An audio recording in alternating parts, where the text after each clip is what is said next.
Great to see our youngest participant. We are so delighted today, this morning, to have Dr. Song McHenry visiting us from Indiana University. I'm not going to waste a lot of our time because it's precious, but Megan has been a pioneer in the field of measuring child neurodevelopment for long before any of us got into this. So she's been thinking about this for a lot of time. She has a background as a pediatrician and really thinks towards not only testing neurodevelopmental interventions, but what are the pragmatic ways we can use these long-term to make a difference for children.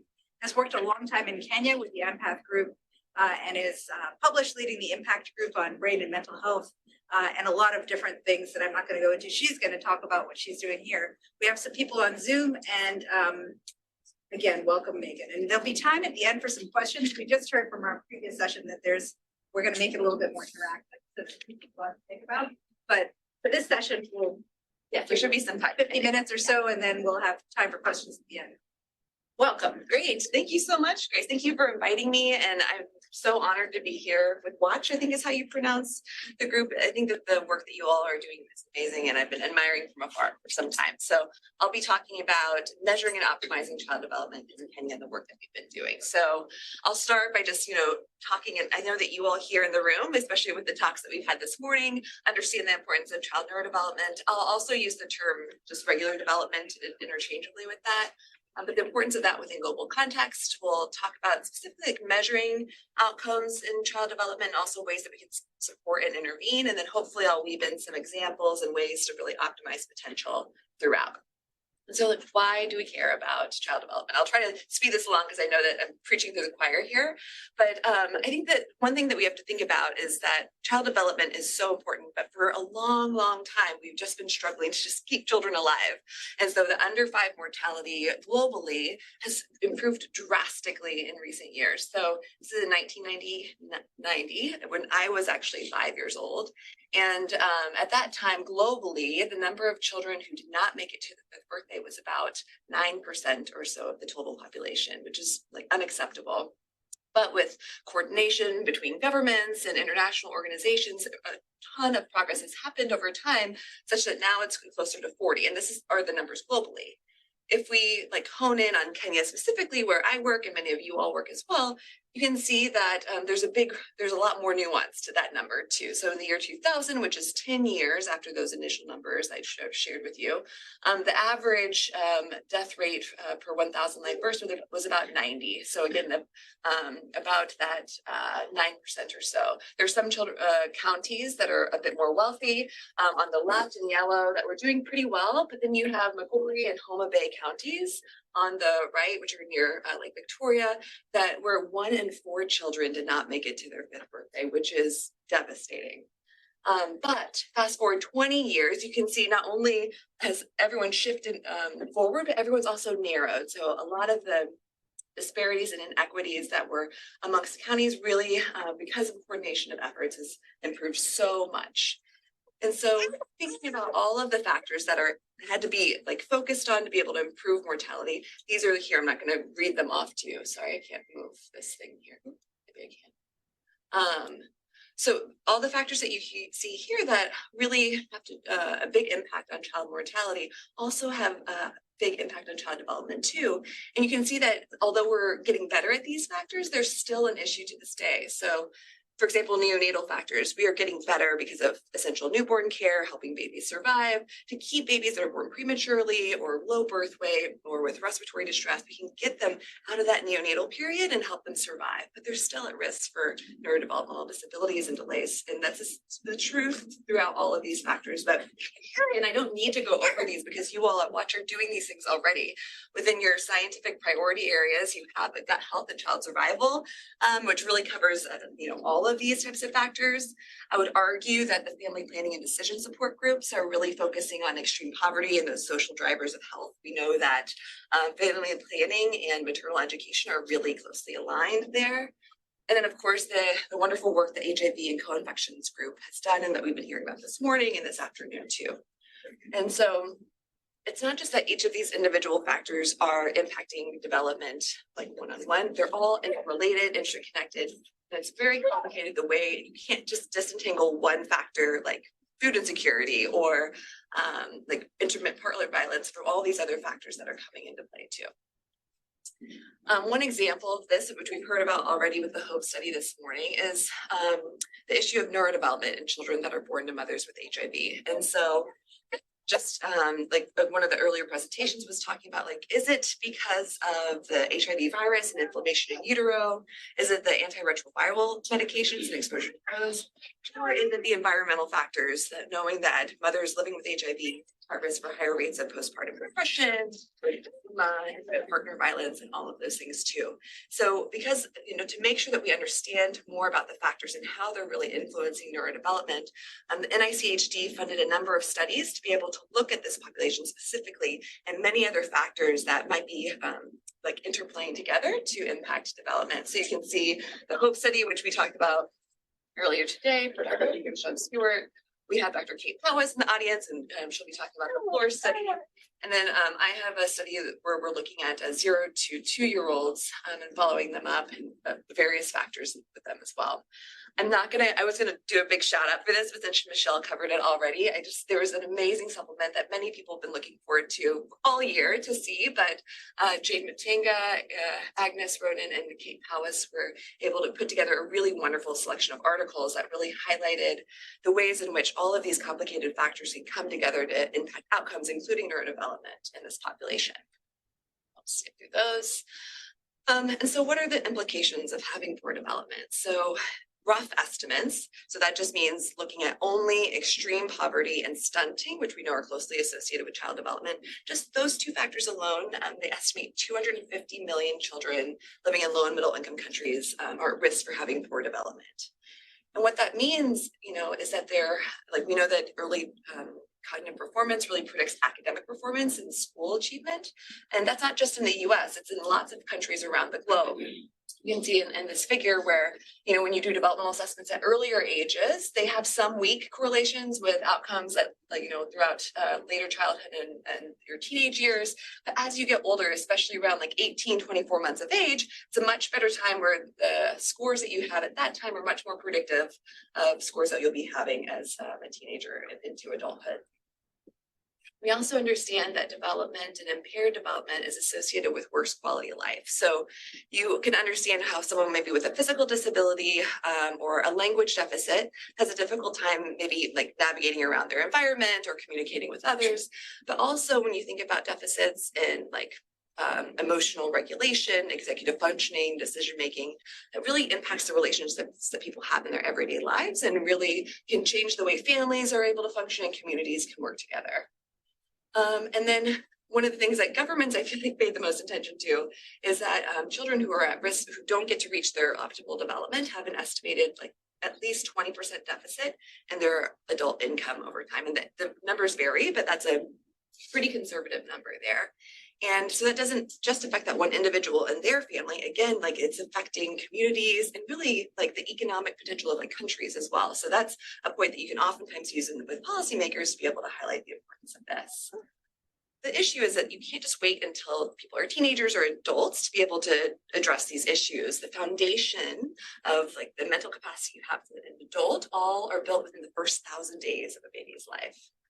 And so this figure just sort of shows, the human brain development across the life course. You can see that a lot of stuff happens even before you're born, the cells are migrating in the right places, your axons are getting myelinated. And then as soon as you open your eyes, your visual cortex and auditory cortex are starting to develop. So as a pediatrician, every baby that leaves a newborn unit gets their eyes checked and their hearing screened, because we know that if an issue is found then and you can intervene in the first couple of weeks of life, it makes a drastic difference on people's functionality later in life. Even if you just wait a few more months, 5, 6 months, it makes it, you have a lot of impairments if you wait till that long.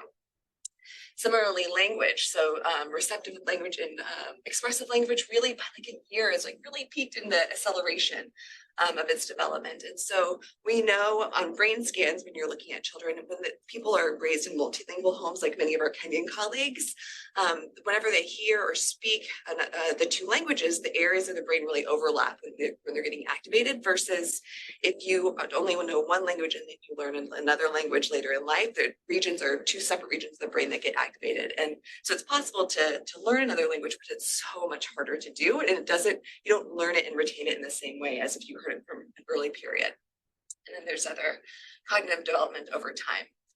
These changes are also seen just in MRI images as well. So you can see the really rapid increase in brain development that happens in infancy and early childhood that really stabilizes over time. And so you can really see how if you had a tumor or a genetic condition or a severe infection that impacted the brain, that if you messed with the architecture early on, it could really impact brain functioning and sort of your longitude outcome from that. But we know that even if you are born completely healthy, no tumors, no other genetic conditions, that the environment around you can also influence your brain development as well. So this is a CT image that people often show of 2 3-year-olds. The one on the left is a typical child. The one on the right was a child that experienced extreme neglect within an orphanage. And so you can see that the ventricles are larger, the cortex is atrophied, and the children might look the same when you're just like looking at them. But when it comes to decision-making, attention, emotional regulation, that's where these issues start coming out and become much more apparent, impacting their life long term. This is also similar in child abuse as well. It's not just the trauma that would happen to a baby's brain from the literal trauma, but also just the stress of that event can affect various regions of like your prefrontal cortex or basal ganglia in these regions as well.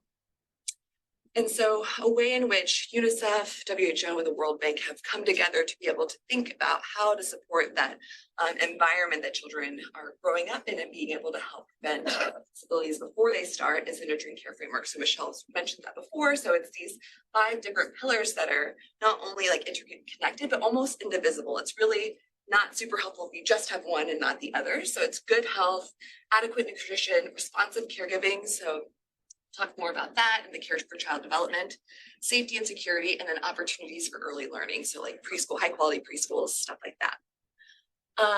But all of that is really beneficial when you're starting it from the beginning, like day one, whenever you're born. But we already have so many children that are living with disabilities now. The 2019 Global Burden of Disease Studies estimates that over 316 million children and adolescents experience a health condition that contributes to a developmental disability. And it differs depending on what region of the world you are. And unfortunately, in the African region, it can be 1/3 of children that are experiencing developmental disabilities due to health conditions. And so I hope that at this point you can see why it's so important to care about early childhood, especially in those first few years of life. And so this Frederick Douglass quote of "it's easier to build strong children than to repair broken men," I think is so true. Like time and time again, data supports that early investments, like investing $1 or however much it is in the early childhood period, really has huge payoffs over the course of someone's life. I think it's so true here. But if I haven't convinced you with what I've showed you so far, I don't know if anyone's seen the movie Babies before. I think Brett hasn't. So it was came out in 2010, and it's like, as a pediatrician, like a lover of babies, it's like an absolute masterpiece. They follow these 4 babies living in 4 different countries, and it just shows you like their everyday life, the way that they like interact with and learn from the world, and it's like a really wonderful story. And if you're not convinced after that, then like you don't have like a soul. A little hard, but very touching. And so measuring child development. So I think really it's important, like when you're thinking about wanting to measure child development, to think about like how are you defining child development? Some people will just think of like just cognition when they're thinking of child development. So people take a broader view. I showed this figure earlier, and you can sort of see how there are these different categories that we'll often talk about, but they're not buckets. Like people will sometimes be like, oh, cognition and receptive language and expressive language. But there's so many ways in which like, how can you differentiate one from another? They're so interrelated. And so you can see like sensory is also an important thing. It's screening for vision and hearing, like I mentioned before. You might have a child that's not performing the task and is scoring really poorly, but if they can't see the task, they're not going to be able to do that. So that's really an important aspect to be able to consider as well. And then that social, emotional, and initially I wasn't focusing on that area very much, but the more I hear from the families, they really care about functional outcomes, which really comes under that as well, and behavior. And so I think that that is a really important area to be touching on. And, I think like relevance to the local community, if we're doing this research, we might have an idea of, oh, other studies have found language to be an issue for these children who are HIV exposed, but you need to make sure that the local community also cares about that issue, as in all research that we're doing in global health. think also thinking about the domains of interest that you have and like what you're studying and whether it's really fair or if there's any bias in this country. Like colors, for example, is something that we found that a lot of children, at least around Eldoret, don't learn colors until they actually go to school. So it's not helpful to be able to assess things related to colors in that age group. And so you have to think about that and really working with, you guys have such a great team on the ground where you're working to be able to make sure that there's like limited bias and that they're as fair as possible. I think that also thinking about like how you want to use the tools. Are these like population level type of tools that you're wanting to use? Are they more programmatic? And a lot of the programmatic ones are ones in like a community setting or with research that you're doing, or individual evaluation. So are you doing an intervention for one child and you're wanting to track their progress over time, or you're wanting to diagnose them with something? That's something that you're wanting to sort of think about when you're choosing your tool or your measure. Also thinking about the comparison groups. And so for a lot of the tools that we use, they don't have normative data in whatever populations you're using them with. So thinking carefully about who you're comparing. The exposure group too is important. And then if you just have one group, maybe even thinking about converting it to Z-scores and just comparing within instead of using someone else's norms is a much more accurate way of sort of approaching those outcomes as well. And then I think you also need to think about like how much time and resource you can devote to this. So if you don't have any money or very limited money and you only have 5 minutes to screen someone, you're probably only going to be able to screen for like at-risk development. You're not going to be able to diagnose anything during that time. It's going to be very difficult versus if you have more time to do more formal evaluations, then you can have more meaningful, conditions that you can be able to evaluate for. I remember when I was first starting out, this toolkit was such like a beneficial resource for me. It was published in 2017. It was sort of an update of a prior version that was supported by the World Bank.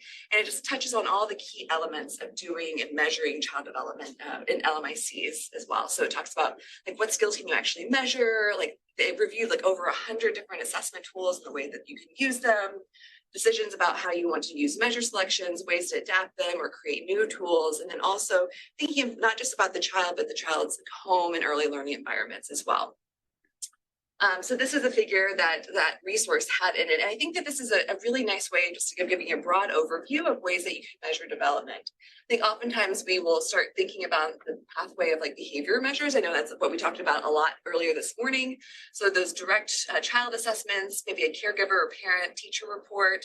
And there are also these naturalistic observations where you just sort of take a video of a child and a mother interacting and being able to score it from there. And those are all different ways that it can be measured. Shortly after the toolkit was published, they also had these guidelines evaluating tools for early childhood development. And they evaluated over 100 tools. They looked at all the existing literature at the time, and this was published, I think, in 2020 or 2018, and there's a correction in 2020.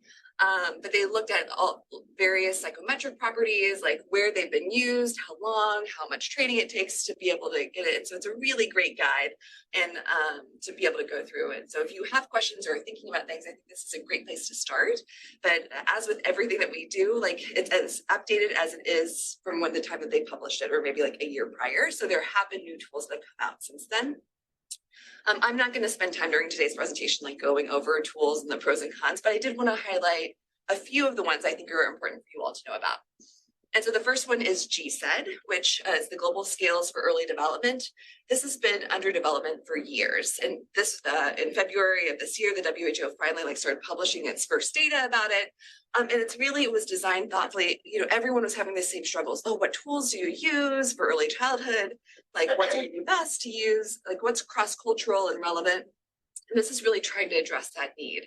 It's rigorously tested in 7 countries: Tanzania, Pakistan, and I wrote down the other ones, I always forget, Bangladesh for the first 3, and then there are 4 that it's getting tested in right now. But they already have over 100,000 observation or data points for this, so it's really rigorously studied.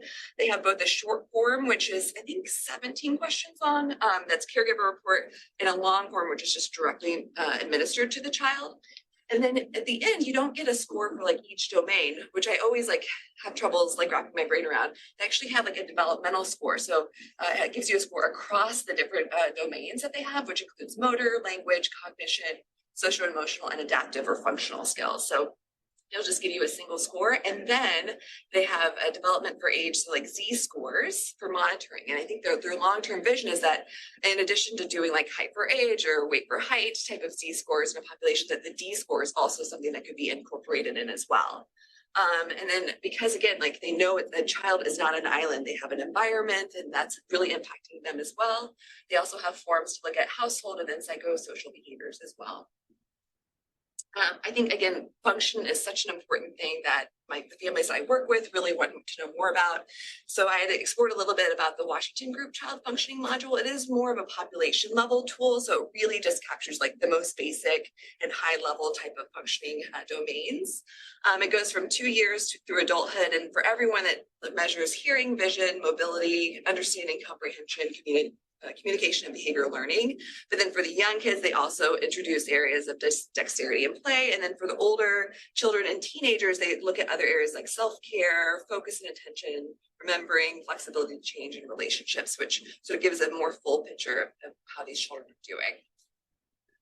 Other tools that I just think might be helpful to know about would be the population level tools, which is the Early Childhood Development Index 2030. This is one that UNICEF created to help with the sustainable development goals. I think it's 4.2.1 is the one that focuses on like early childhood education. And so it's one that they developed to sort of help with those metrics. And there's this EDI, which I've never used before, but it's for 3.5 to 6.5-year-old children. It's like people that I've talked to like really love it. And it's really good because it's actually completed by a kindergarten or like the first teacher that this kids will have. And it's helpful because not only like, is it not just like one given day where maybe a kid had a bad day or didn't sleep and their assessment is poor, but the kindergarten teacher sees them and knows them over time and can compare them to other children as well. So it's great and rigorous in that way, but it's like 130 questions. And for like a teacher, it's like really difficult to ask them to fill it out. So I've never done it before, but it's another option. There's the Enter NDA, which people use. It's really just for 2-year-olds, but it's something that they've invested a lot of time and effort into globally validating and standardizing that. And of course, these other tools, which many of you have mentioned already today, the MDAT, which you know very well. MDAT was actually, a lot of the items from the MDAT were used for the long form GSED tool. So it's really a lot of similarities there, very strong psychometrics in many countries. RNDA was developed by Nylan Khan in Bangladesh and can go up from 0 to 16, although it doesn't give you a score, it's sort of categories of levels of developmental impairment. And then the Guide for Monitoring Child Development. This was something that was really interesting. It was developed in Turkey, but not only is it like developmental screening questions, but the facilitators are trained to also give anticipatory guidance and caregiver support along with that. So it's more of a holistic package of screening for development. Oops. And of course, these are tools that you likely have heard of. They're ones that were developed and normed in high income settings, but are oftentimes adapted and used in lower middle income settings, such as the Baileys, the Mullins, Kaufmans, or KABC. And Griffins, but I'm not going to spend time talking about those. If you're interested, I'm happy to talk to you more about them afterwards, but I want to have time for questions and discussion. And one thing though, is that whenever you are using a tool that was developed in the US or in English or a different language, you have to think about ways in which you want to adapt the tools. And so there's sort of a spectrum that you can go through of like how involved you think you need to be. And I think that like depending on the goals that you have for the data will depend on like where you should end up on the spectrum. So if you're just getting like very general data, you want to be able to compare it all across the globe, maybe just translating it is the best thing to do. And that's just like direct translation of the words that you have. I oftentimes do a lot more adaptation. So what I do is I'll do like translating, but I also want to make sure that the language I'm using to describe whatever construct I'm measuring is, even if it's not the exact words, that it's getting at that same construct that we're wanting to evaluate. There are also ways that you can even go further than that or beyond that. And for some assessment tools, you'll hit like a ceiling or a floor effect. So the kids are like not getting past a certain point, or they're all doing so well that everyone's scoring the top level. And so it's not very helpful to have all those scores grouped together. So people will sometimes add in questions to be able to create more of a range there. So to not hit the ceiling or floor. And then you can also just like create a new test if you have a construct or something you're thinking about and there's not an existing test that would be able to measure that well. You could always make a new one, but it's like a huge investment, a lot of time to be able to do something like that. So maybe nothing that I personally would be able to do, but that's like stuff that the WHO, UNICEF, they can kind of take on those things as This is just an example of when we were working with the NIH toolbox and translating it into Luo and Swahili.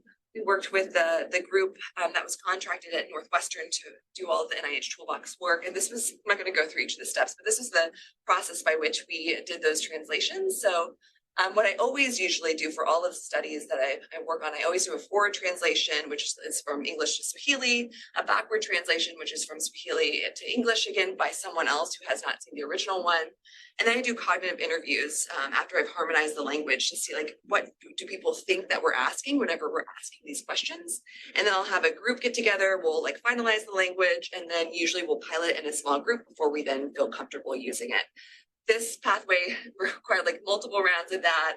And we also got the Swahili language that we used in Western Kenya sort of checked or like reviewed by people living in Nairobi and on the coast as well, to make sure that the language and the wording was understood throughout the country. And so that was a much more involved process.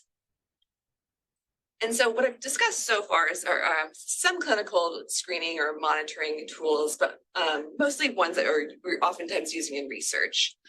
When you think about clinical neurodevelopmental screening, or what can actually happen in the real world in a sustainable way, I think you sort of have to readjust your priorities of what you're thinking of. And so when I first started out and was a fellow, this was the guide that I'd sort of saw that we had in Kenya. So Kenya has maternal child health clinics, and this is where mothers go when they're pregnant.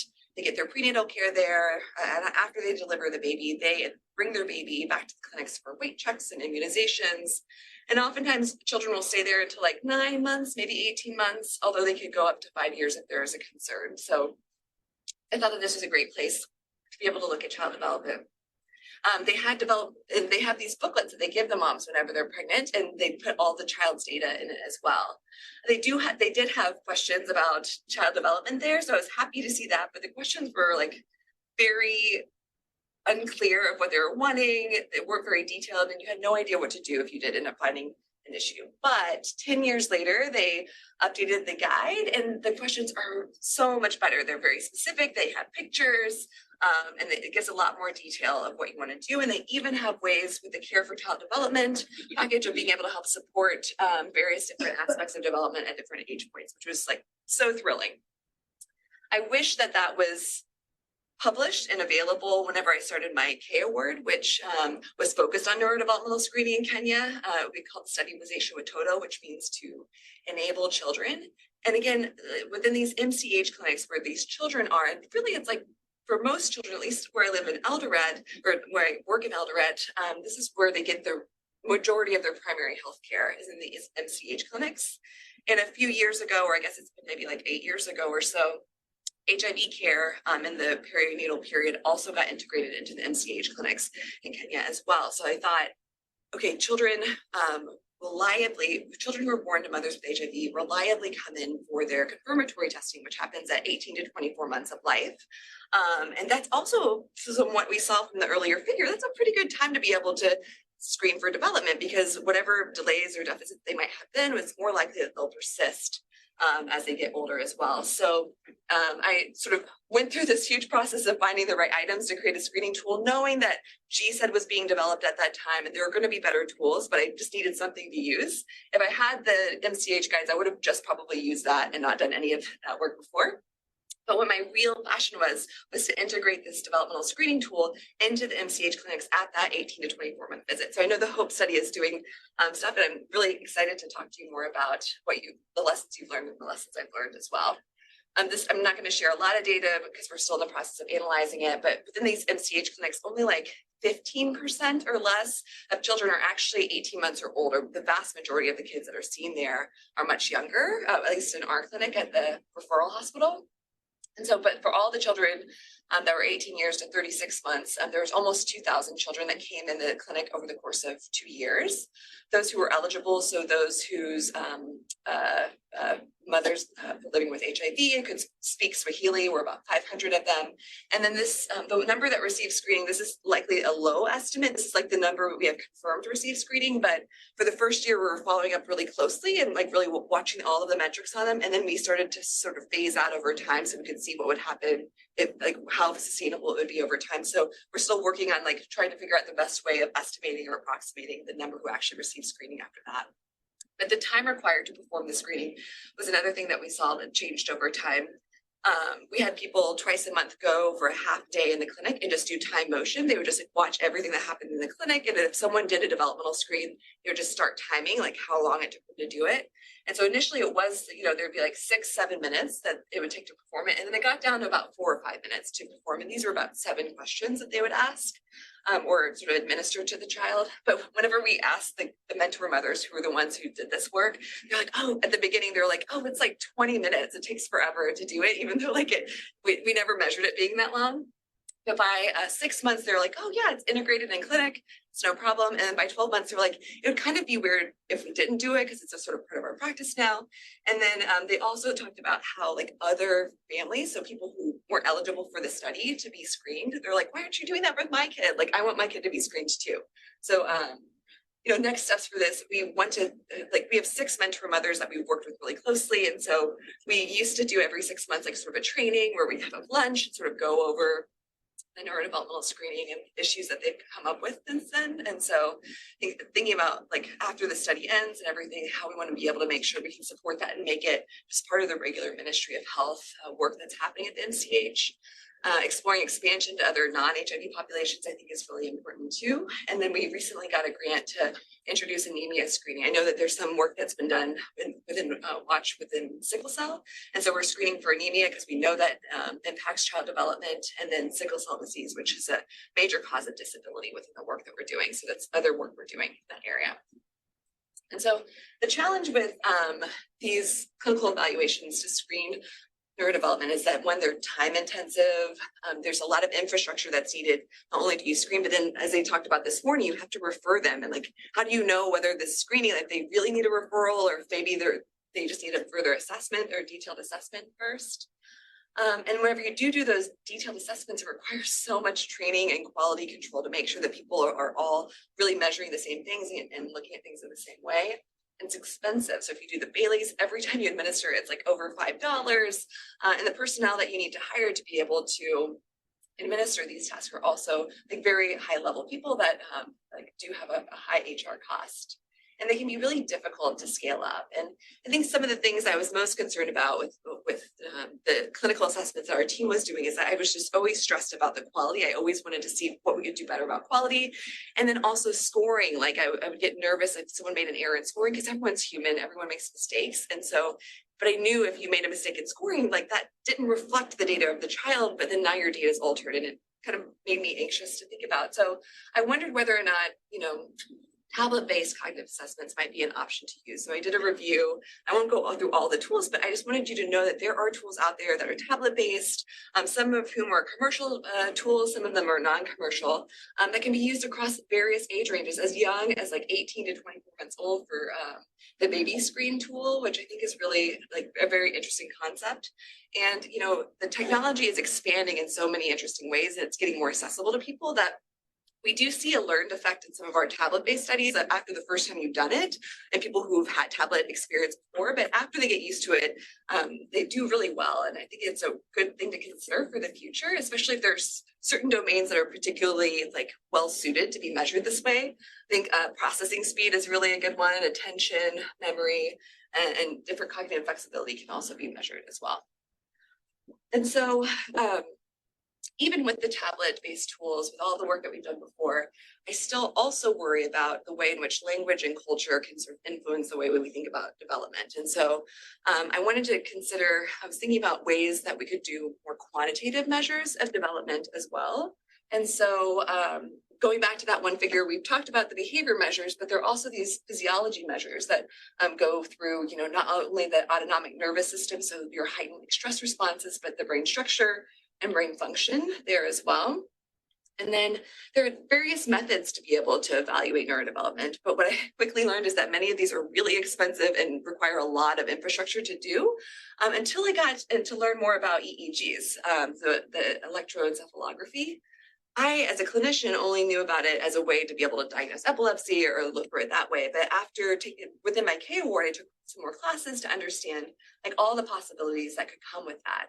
And so there's, for people who are psychologists, it's like embarrassing. I won't I feel bad explaining this to you, but I did not understand this before, but it's a way that you can look at the really fine activity of the synaptic activity in the brain and be able to not only see like how your brain reacts to certain stimuli, like sounds or like an oddball response, but it can say like what part of your brain is being triggered and during what type of delay is happening during that time. And so it really tells a lot about the physiology of your brain. Relative to MRI or other techniques, it's very cost effective. It's also really portable too. Like I literally just like carried the EEG in my backpack and I took it into Kenya, whenever I was going, and paid some tax on it.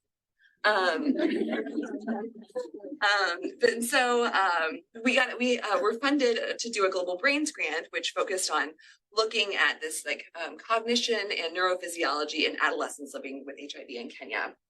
And so we wanted to see not only with the NIH toolbox, but also with these EEG measures and other physiological responses, whether there are any differences between a really well-characterized group of perinatally infected adolescents compared to age and gender matched peers. And so we just presented this at the Global Brain Networks meeting, which Sarah was at, I think, before. So this is just really prelim data, but in essence, like the groups were very similar. The adolescents living with HIV did have lower weight for high age scores. They had lower rates of maternal education and lived in more rural settings than the others, but otherwise they matched really well. And then on the NIH, this is unadjusted, so we still have some more analyses to do, but on the NIH Toolbox test, they did tend to score lower or worse on the NIH Toolbox compared to their controls, some of whom had like sort of significant differences there. And then on the EEG test, unfortunately, like none of them had any difference there, which at first I was like really disappointed. I was like, oh, sorry that we did this whole study and there was no difference. But our colleagues who helped us set up the neurophysiology lab were like, no, this is great. Like, I don't understand exactly how to interpret this, but they're like, the quality of this data is like very similar to the quality that we get in this very well-controlled lab in Indiana University. Like it's the amount of work that we went into in creating the lab that was there in Eldoret at their medical school, it has the potential to be able to do all types of neurophysiology research moving forward. So these are some of the images that were there. We also have a postural sway, which looks at like this function of the cerebellum and balance and stuff like that. Again, no real differences, but really good data, they say, came from that. And so this was really helpful because, we are looking to build capacity for neurophysiology research by doing trainings, by like helping to support junior faculty to come up with studies using this resource in the lab as well. And so we've had 2 annual meetings so far, not only at Moi University, but to sort of invite other institutions across Kenya. Last year, we had people from WACh University and McHenry and Khalifi that joined us to be able to have discussions about what was the direction of neuroscience that we were wanting to move in throughout Kenya and where was work being done. And then this year, I think some of the members of the MIND and the HOPE teams who were in Kenya joined us. We first had a 2-day workshop looking over the Python and then how to use the EEG equipment in Eldoret. And then we purposely wanted to move the conference to another institution just to sort of like help highlight all the work that different institutions throughout Kenya are doing. So we had it at WACh in May of this year. And then next year, we already have the date. So if you're interested in participating, it'll be June 10th and 11th. And we're hoping, we have colleagues at University of Nairobi, which I know that you all work with them as well. We're hoping to have it there just again to highlight the great work that's being done at each of these institutions. And, during this process too, we have so many trainees that are coming to us with project ideas, and we're just really excited for like the future direction of neuroscience research here. And, this, as mentioned before, I work in AMPATH. And so this like research and training and care model is like really integrated into the way that we do all of our work in Kenya. And so we as AMPATH and me at IU, I work in partnership with Moi's School of Medicine, with Moi Teaching and Referral Hospital and the Ministry of Health, and then a consortium of universities, mostly in North America, that's led by Indiana University. One of the things that we do is like our logo is here, and our slogan is leading with care. So lead with care and then do more. And so with all the work that I do there, I have to like, if I want to propose a research study, I have to say like, how is this actually going to help people in Kenya at some like realistic time frame? And so whenever I had proposed our EEG study, they were like, oh, this is great. Actually, we need more training for our EEG techs, and the hospital's EEG machine like just broke and we need a new one. So this would be filling a huge gap. And I was like, actually, this is like a different kind of EEG and it's not going to fill that, but that is a huge issue. So then we worked with our consortium partners, and the hospital they ordered another EEG, and we were able to get another machine there. We also partnered with Neurotech Foundation to be able to get our clinical EEG techs to be able to learn more about how to get good scans and stuff like that. And so our first cohort is going to graduate in January of next year. And this program is such that they meet weekly and they have to do so many hours of work, but then they would be qualified to take the American EEG Tech certification exam or whatever afterwards, and it's all free. So if you know people in Kenya or Botswana or other places that need more training in EEG, this is like a great option. I'm happy to connect you. And so then I feel like this is a good transition point then to talk about support and interventions. Oof, this is giving a little title, run through this. So I learned about the need for interventions very early in my career. One of my first studies I did as a fellow, I looked at neurodevelopment, children born with HIV, those exposed and unexposed. And they were supposed to all be healthy kids with no known disabilities or delays. But when we evaluated them using the Baileys, we found that some kids were like very, very delayed compared to their peers that we were measuring as well. So then I would refer them to the pediatrician I worked with, Aaron.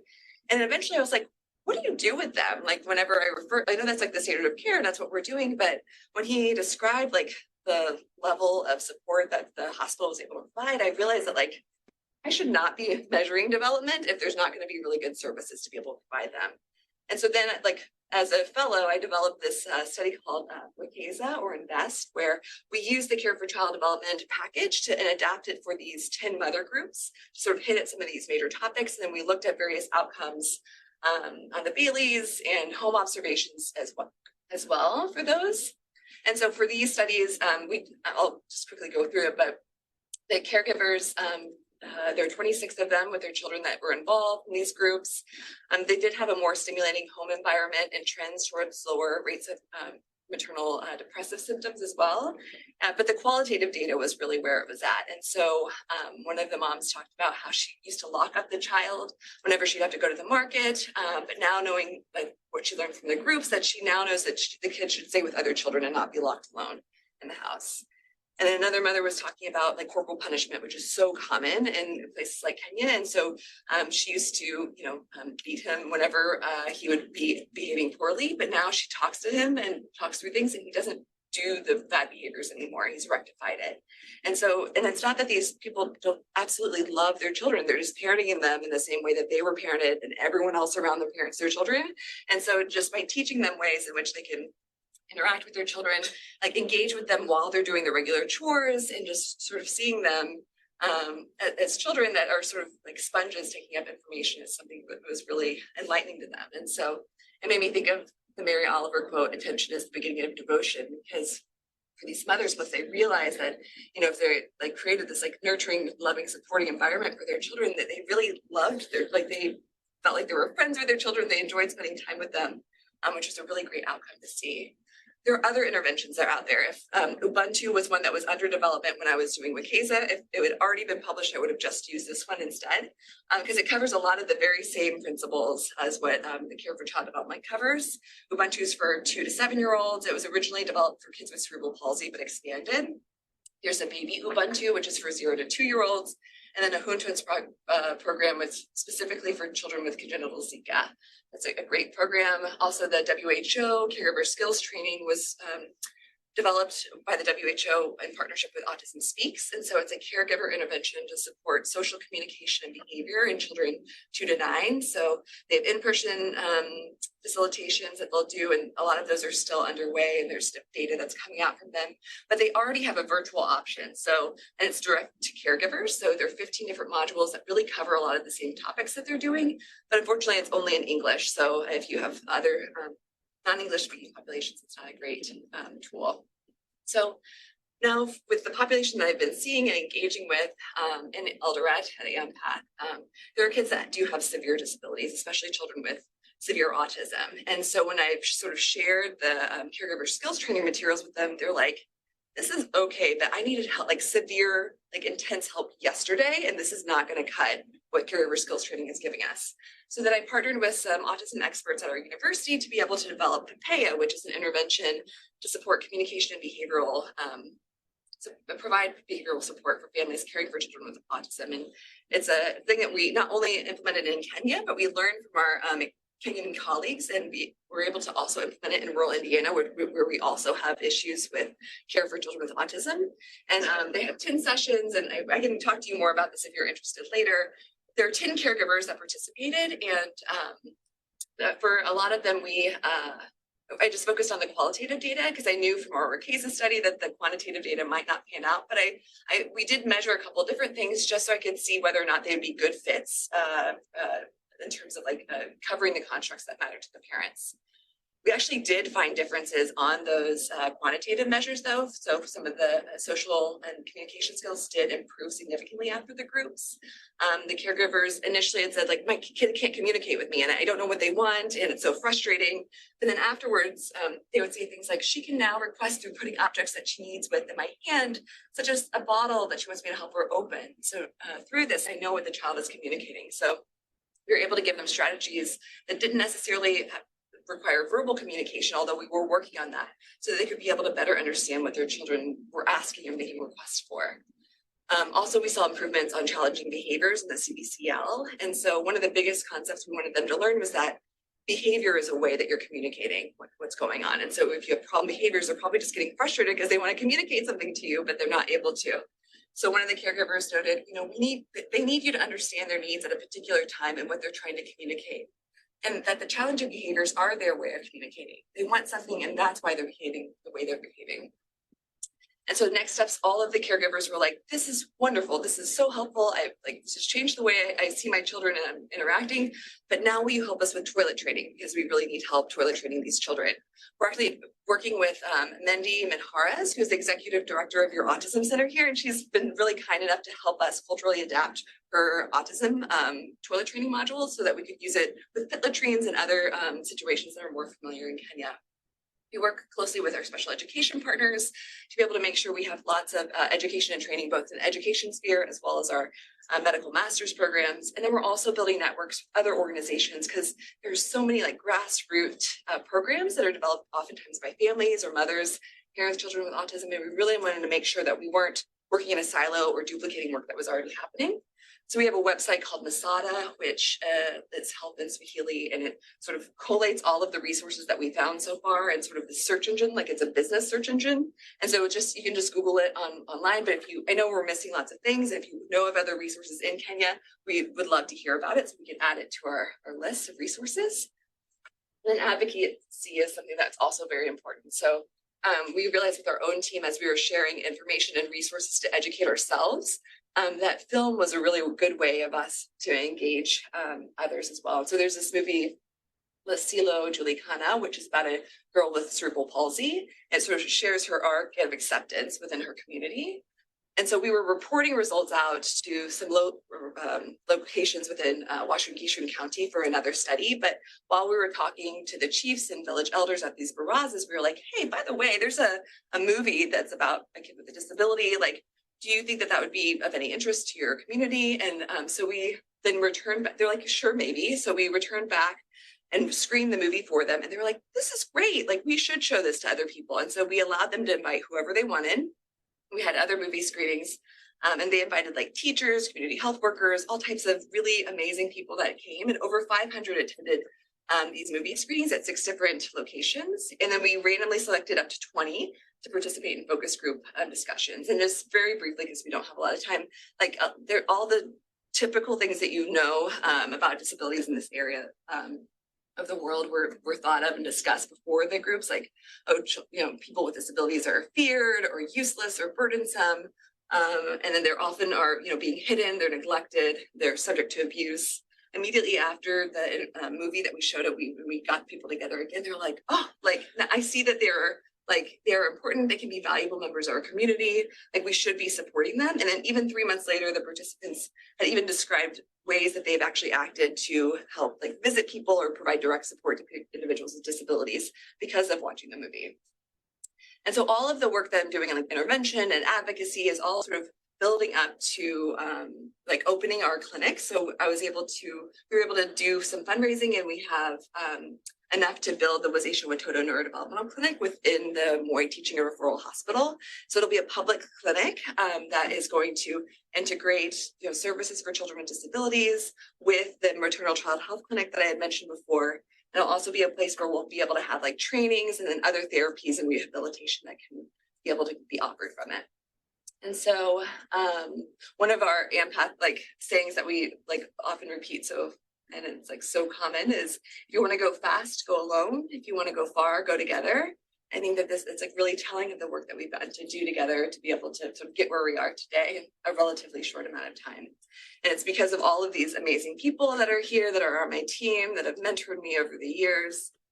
And thinking about like the topic of today of like unlocking potential, of course, we're thinking about child development and like unlocking the potential of these children, but also like throughout the work that I've done, I've also think about the potential of, the community health workers that are being able to watch the movies and sort of getting enlightened about child disabilities, about the young faculty and trainees who get to participate in our neuroscience workshops and be able to come up with new ideas and questions to answer. And even like in myself too, like, I started out as a trainee working in Kenya, and because of the support of Erin Yungu and others, like they like helped me sort of get on this journey of where I am today. So I'm very grateful for them. That is it. This is the kids for Halloween yesterday or last week too. So.